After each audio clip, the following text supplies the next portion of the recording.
More than 5,000 years ago, the world was not a place where people were trying to understand themselves. In Mesopotamia, people began writing their first symbols on pages of clay. In China, a small civilization was forming 1/8 of the Yellow River, still trying to form and survive. As for Europe, primitive tribes lived in the forests, knowing nothing but hunting and fire. In other parts of the world, people migrated, following the rain and their livestock, just as humans have lived for thousands of years. All the while, a small child was learning his first steps. But in one place, in the heart of the Horns, there was a river splitting the earth, distributing life like the heart distributes blood.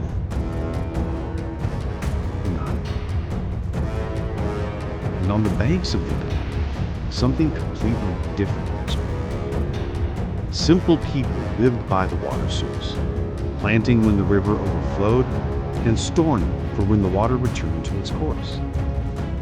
But over time, the Nile was no longer just a source of food, but rather an identity and a soul. It brought together north and south, greenery and desert, life and death. But Egypt at that time wasn't a single country. It was a collection of scattered kingdoms. In the north, a vast kingdom with vast lands and crops. In the south, a powerful kingdom with its famous armies and well-known weapons. And endless conflicts between them, wars that lasted hundreds of years, spilled on the banks of the Nile, with each kingdom dreaming of dominance. In the end, a man came unlike any other man. He led with a dream bigger than himself. It's a shame that he united all of Egypt under one crown and built the first unified kingdom in history. This man, his name is engraved in stone, written in hearts, and echoed throughout thousands of years, and the first pharaoh of all of Egypt. But the question is, who was the first pharaoh? And how did he change not just the history of Egypt, but the history of the entire world? Here, the story begins. You know, my friend, that before there were pharaohs, temples, or pyramids, Egypt was just a vast desert, a dry, dead land. But right in the middle, there was a secret flowing, the Nile River. People lived thousands of years ago, scattered and dispersed. Hunters and gatherers, living in different places, taking one day at a time. But when they saw the Nile flooding every year, leaving behind black silt that fertilized the land, they felt that this was a gift from heaven. From there, small villages began to form along its banks. First, simple mud huts. Then wheat, barley, and flax were grown. Over time, the villages grew, and people became settled. But in the world at that time, people in Europe still lived in the forests, hunting and sheltering. In the Indus Valley in India, there were attempts at agriculture, but very primitive. In Iraq, around the Tigris and Euphrates, people tried to control the flooding of the two rivers, which sometimes flooded and sometimes dried up. But the difference is clear. Here in Egypt, the Nile was regulated, overflowing at a nearly fixed schedule, and people knew how to exploit it. When the whole world saw this, and then saw Egypt, they were amazed, as if it were a miracle. How could a dead desert become a green paradise thanks to a single river? The Egyptians themselves didn't see the Nile as just water. They saw it as a spirit, a god. They called it Hapi, the god of flooding and fertility. They performed rituals and celebrations and made offerings to it, hoping it would appease them and cause the land to yield. From their observation of the Nile, they came up with a brilliant idea. They divided the year into 3 seasons: flooding, planting, and harvesting. In other words, the Nile didn't just cultivate the land, it was also the clock that governed their entire lives. The Nile, in short, is what transformed Egyptians from a fisherman lost in the desert to the founder of the first civilization and unified state in history, and what made the entire world look at Egypt in amazement and say, how? How did these people get so far ahead of us? Imagine the world 6,000 years ago.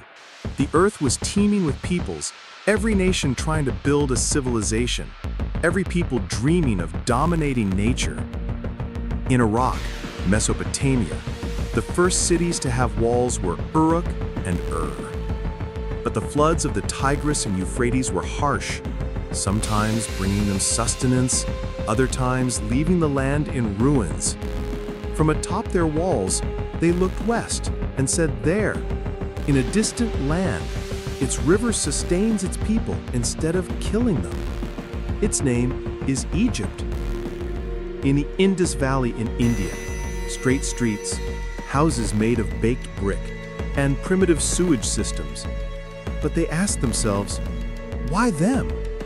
Why do the Egyptians have a Nile that cultivates their land without fighting nature? In China, people struggled with the Yellow River. The flood wiped out an entire village as if it had never existed. And the wise man said, the sky was dark to us, but it gave Egypt a wise river, a river that knew how to bestow life. In Europe, people still lived in primitive villages, simple hunting and farming. When they heard Egyptian legends about kings with strange crowns and about a people who worshipped eagles and cobras, they stood in amazement.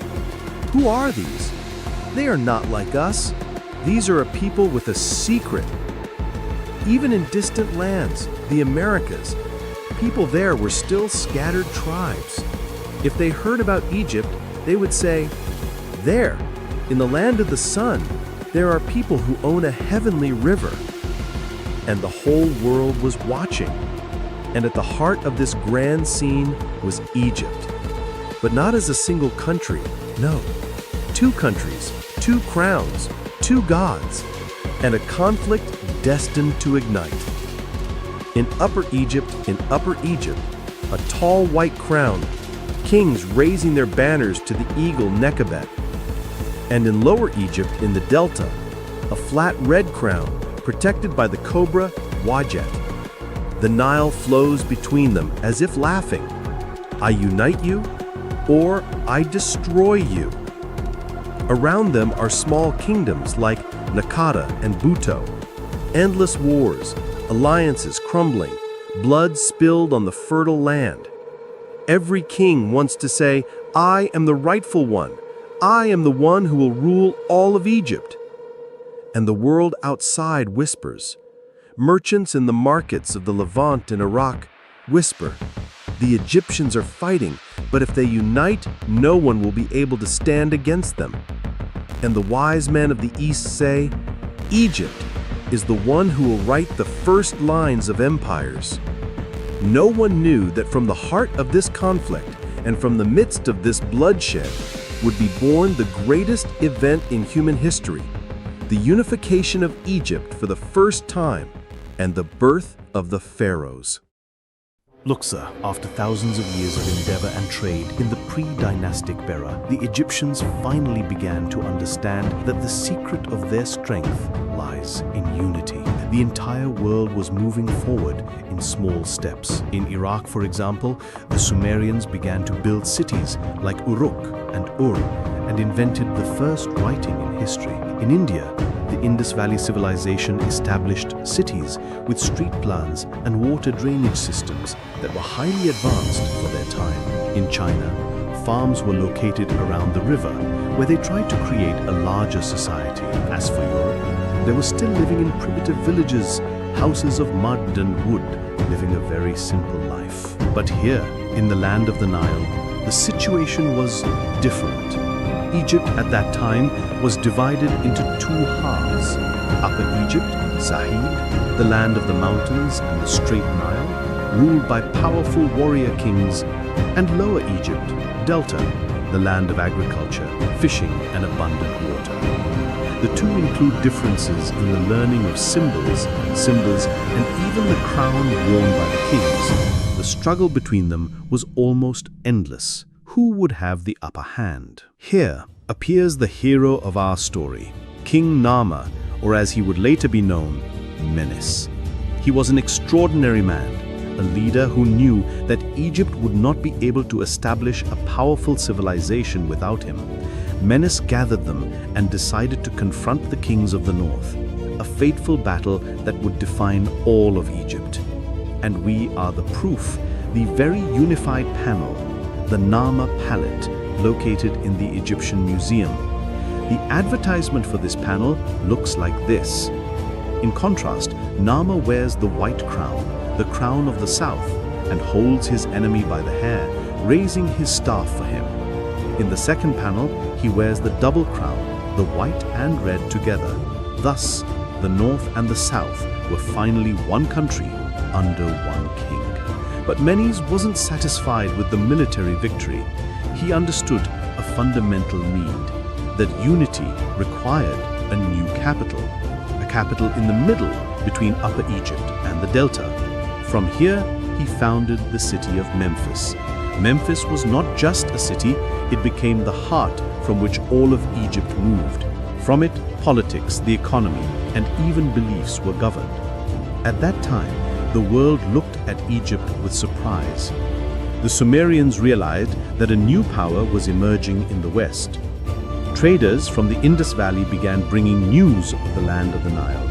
And Europe, was it Egypt's tea or a myth, a land thousands of years ahead of it? From that moment, the official history of Pharaonic Egypt began. Narmer, or Menes, was recorded as the first unified king of the country, the local father of a state that had stood for thousands of years ahead of everyone else. Here, we must ask the important question: why do we call Menes and his descendants pharaohs in the first place? Where did the word pharaoh come from? The truth is, the word pharaoh wasn't a title used from the very beginning.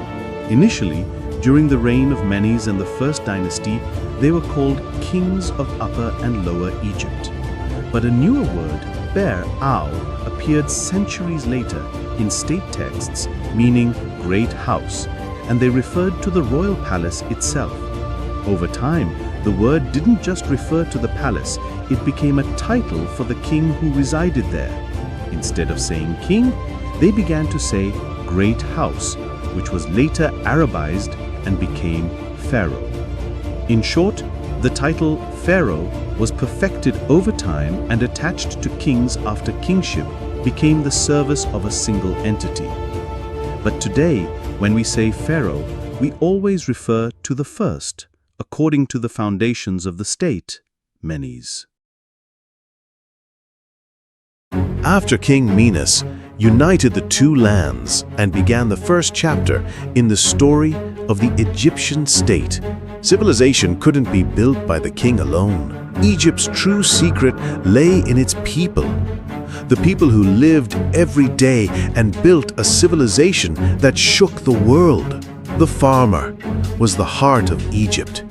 He cultivated wheat, which became the staple food, barley, from which they made beer, and onions and garlic, which they considered a source of strength. He raised cows and birds, and with the annual flooding of the Nile, the land was renewed and yielded bounty, making Egypt the richest country in the region. At the same time, other countries around the world were still struggling.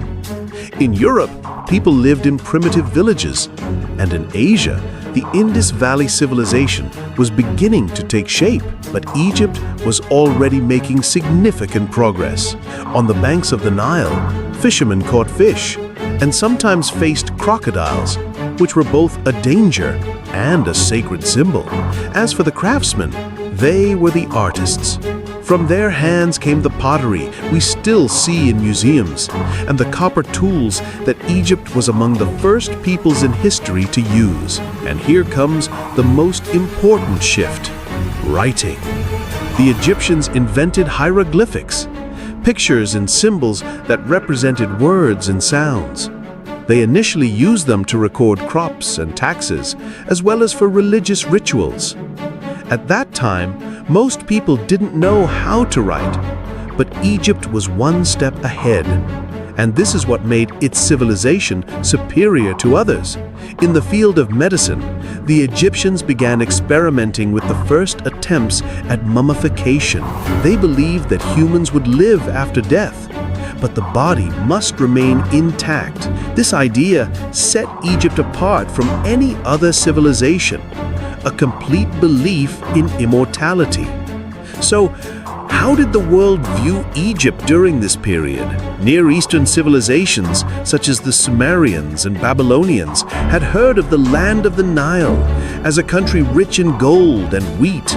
Traders from Phoenicia and the Mediterranean began flocking to buy flax and grain. Egypt was a destination everyone wanted to visit or trade with, while tribes in Europe were still living in the forests, and small kingdoms in Asia were trying to find stability. Egypt became a country with an agricultural system, writing, religion, medicine, and industry, a complete civilization from a very early age. Thus, we can say that after the unification of Mena, it was the people who truly transformed Egypt from a mere fledgling kingdom into an empire that dazzles the world to this day. Now that we've finished the story of Menes, the man who was able to unite all of Egypt into the first centralized state in history, we must ask ourselves, I wonder how the whole world was doing at the time. What was happening around Egypt as it emerged as the first state in the world with one king, one army, and one system? Mesopotamia, present-day Iraq. In the south, the Sumerians built huge cities like Ur and Uruk. These cities were not just houses and people, they were the first organized cultural centers in the world. There, they invented cuneiform writing, which was the first way humanity left a written trace on clay tablets. And their idea of kingship was similar to Egypt. The king was not just a politician, but also had religious sanctity, exactly how the Egyptians saw the pharaoh. But what's interesting is there's evidence that Egypt and Sumer interacted with each other. Sumerian pottery fragments found in Egyptian tombs from the era of Menes, strange inscriptions on Egyptian knives revealed the influence of the Mesopotamian civilization. This means that despite being thousands of kilometers apart, there was trade and ideas flowing between the Nile, Tigris, and Euphrates. Europe. Stonehenge. In Europe, the scene was simpler. People still lived in small villages, relying on agriculture and fishing. But in Britain, something very strange happened. They began building Stonehenge, the giant stones that to this day, no one understands how or why they were built. Some say it was an astronomical temple to understand the movements of the sun and the moon. This means that while Menes was uniting an entire country, people in Europe were trying to understand the sky with stone. India. Indus Valley Civilization. At roughly the same time, in northwest India, a very mysterious civilization emerged. Their cities were amazingly organized. Straight streets, level houses, and a primitive sewage system. This suggests that people there have been thinking about cleanliness and organization for thousands of years. There is evidence that there was indirect trade between them and Egypt via Mesopotamia. They exchanged precious metals and stones for Egyptian products. China, the Far East. As for China, it was still in its infancy. Small agricultural communities around rivers. But surprisingly, they began using silk and bronze very early, things that would remain a hallmark of Chinese civilization thousands of years later. Conspiracies and threats around Egypt. Menes wasn't safe. There were nomadic peoples in Sinai who raided Egypt's borders to steal turquoise and copper. This forced Menes to launch military campaigns to secure his borders. This means that even as he unified Egypt, he had to prove himself against the small-scale conspiracies of his neighbors. In the south, Nubia was a source of gold and ivory, and Egypt entered into a tense relationship with them, sometimes war, sometimes trade. Conclusion. So while other civilizations were still taking their first steps, the Sumerians were building cities and writing the first words in history. India was organizing its cities and thinking about sanitation. China was beginning its journey with silk and bronze. Europe was laying down giant stones and exploring the meaning of the universe. Egypt was ahead of everyone else. Menes unified the north and the south and created the first centralized state in history, a state with one king, one army, and one administration. This was a precedent that placed Egypt at the forefront of human civilization. The ancient Egyptians didn't see the king as an ordinary human being. No, they saw him as the son of the gods, the mediator between heaven and earth. The pharaoh was the one who maintained the balance between good and evil, between chaos and order. From this, the greatest myth known to the Egyptians was born, the myth of Osiris, Isis, and Horus. Osiris, the god of good, was conspired against and killed by his brother, Set, the god of evil. Isis refused to give up. She gathered her husband's remains and brought him back to life. From their relationship came Horus, who fought a long war with Set to avenge his father and restore the balance of the universe. This myth is not just a story. It was the foundation upon which the Egyptians built their religious and political thought. The king is Horus, who must fight evil and ensure that the world remains orderly. But it wasn't just myths. The Egyptians performed the first organized rituals for the gods in temples. For them, the temple wasn't a mosque or a church for all people. No, it was the house of God, where only priests served. Every day, the priests would wash the statue of the god with pure water from the Nile, dress it in fine linen, and offer it incense and food, as if it lived with them. The Egyptians believed that these rituals weren't optional. If they were stopped, the Nile might not flow, and the sun might not rise. Religion for them wasn't just faith. It was a guarantee for the survival of the universe itself. Here comes the question. What was the world around them like at that time? During the same period, in Mesopotamia, Sumerian, and Babylonian, people also worshipped gods associated with nature, the rain god, the moon god, and the sun god. But their myths were always filled with fear. Man worshipped the gods to avoid their wrath. As for the Egyptians, they saw the gods as closer to them, offering them protection and nurturing their lives from seed to death. And what about the Greeks? At the time of Menes and the early kings, they were still small tribes without a clear religious system. Their myths as we know them today, such as Zeus and Aphrodite, appeared centuries later. In other words, the Egyptians were hugely ahead of them in building a complete religious world. Even in ancient Europe, the Celtic and Germanic peoples worshipped nature in a very simple way: trees, rocks, rivers, without any system of fixed rituals. The Egyptians, however, outpaced them and did something ingenious. Organized myths like Osiris and Horus, daily sacred rituals in temples, belief in life after death, and preparation for the journey to immortality. And all of this was under the leadership of the pharaoh, whom they considered not just a king, but a god walking the earth. From the Nile River, which was a lifeline, and from a long struggle between the north and the south, and from one king who was able to unite all of Egypt, here was born the first great state in history, Pharaonic Egypt, the state that changed the face of the world and was the beginning of a civilization that remained standing for thousands of years. But the question we must ask is, what happened after unification?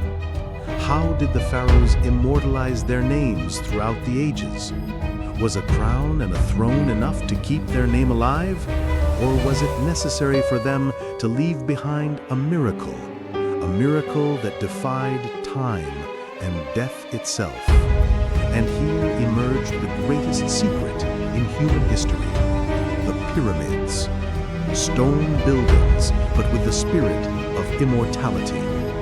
No one to this day has been able to fully understand their secret. How were they built and why? And were they merely cemeteries or something much greater? We'll find out all of this in the next episode. In The Secret of the Pyramids. How did the pharaohs defy death?